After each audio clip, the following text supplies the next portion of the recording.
प्रिय विद्यार्थियों, कक्षा 10 हिंदी पुस्तक का नाम क्षितिज, चैप्टर का नाम है अट नहीं रही है।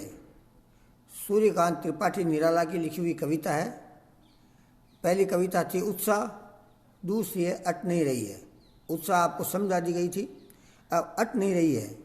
ये प्रकृति का बड़ा सुंदर चित्रण है, छायावादी कविता है। इसमें कवि ने फागुन की शोभा का, फागुन के सौंदर्य का चित्रण किया है। कवि कह रहा है अट नहीं रही है आबा फागुन की, तन सट नहीं रही है। कवि कहता है कि फागुन की शोभा अनुपम है। फागुन महीना बसंत ऋतु का महीना है भाई, सबसे सुहावना महीना माना गया है। उस समय प्रकृति में नया सौंदर्य आता है। चारों तरफ हरियाली, फूल, पत्ते, पौधे, उनमें सब में नई सुंदरता आ जाती है। पेड़ पौधे पत्तों से लद जाते हैं, लताओं पर फूल लगाते हैं। तो कवि कह रहा है फागुन की जो शोभा है, फागुन की जो आभा है, वो इतनी ज़्यादा है कि वो समा नहीं रही है प्रकृति के अंदर, और उसका जो हमारे शरीर से भी उसकी सुंदरता पार नहीं पड़ रही है। आगे कवि कहता है कहीं सांस लेते हो घर घर भर देते हो। जब फागुन में प्रकृति सांस लेती है तो उसकी खुशबू से घर भर जाते हैं, अर्थात फागुन के महीने में चारों तरफ सौरभ फैल जाती है। इतने फूल खिल उठते हैं कि उनकी सुगंध से घर घर परिपूर्ण हो जाते हैं। उड़ने को नभ में तुम पर कर देते हो।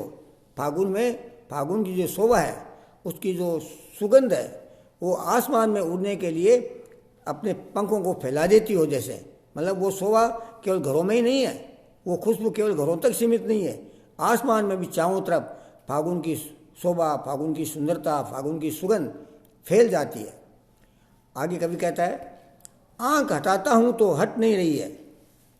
इस फागुन की शोभा को देखते देखते कवि कहता है मन हटने को नहीं करता। आंखें बार बार उसको देखने के लिए लालायित रहती है। आंखें हटाना चाहता हूँ सुंदरता से तो हटा नहीं पाता, इतनी सुंदरता है, इतना उनमें आकर्षण है उस सुंदरता में। आगे क्या कहता है कवि, पत्तों से लदी डाल, कहीं हरी कहीं लाल। कवि कहता है लताएं और उनकी डालियां वो पत्तों से लद गई है, मतलब इतने नए नए पत्ते आ जाते हैं कि पेड़ पौधे लताएं सब पत्तों से पूरी तरह भर जाती है। और पत्ते भी एक से नहीं है, कहीं डालियों पर हरे पत्ते हैं, कहीं लाल रंग के पत्ते हैं, कहीं पड़ी है उर में मंद गंध पुष्पमाल, और पौधों पर इतने अधिक फूल हैं। उन फूलों को देखकर ऐसा लगता है जैसे प्रकृति के गले में मंद मंद सुगंध वाले पुष्पों की माला किसी ने डाल दी हो। ऐसे वो पुष्प फागुन के महीने में शोभा देते हैं। पाट पाट शोभा श्री पट भर रही है।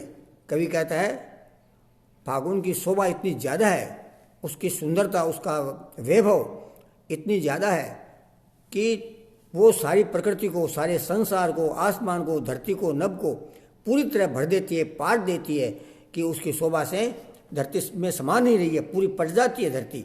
इतनी मधुर, इतनी सुंदर, इतनी मोहक फागुन की शोभा है। तो इस कविता में कवि ने ये बताने का प्रयास किया है कि फागुन का महीना है वो अनुपम सौंदर्य वाला है। उस समय प्रकृति में जो सौंदर्य आता है, चारों तरफ जो फूलों की खुशबू छा जाती है, पेड़ पौधे हवा के साथ जो लहलाते हैं, तो ऐसा लगता है कि जैसे फागुन सुंदरता से परिपूर्ण है, शोभा से परिपूर्ण है। वो शोभा इस प्रकृति में समा नहीं रही है, अट नहीं रही है। यह है कविता का भाव। अब इसके आगे आपको इनके प्रश्न भी करने, इसमें से प्रश्न पूछे भी जा सकते हैं कि क्या सट नहीं रही है, किसके शोभा का चित्रण है, आसमान में उड़ने के लिए कौन पर कर रहा है, कवि की आंख कहाँ से क्यों नहीं हट पा रही है, फूलों से लदे हुए पौधे कैसे प्रतीत होते हैं। इस तरह के प्रश्न, छोटे छोटे प्रश्न के उत्तर देने से इस कविता का पूरा सारांश तुम्हारे समझ में आ जाएगा। अब इनके प्रश्न हैं, पाठ में दिए हुए हैं, उनके उत्तर बता रहा हूँ मैं।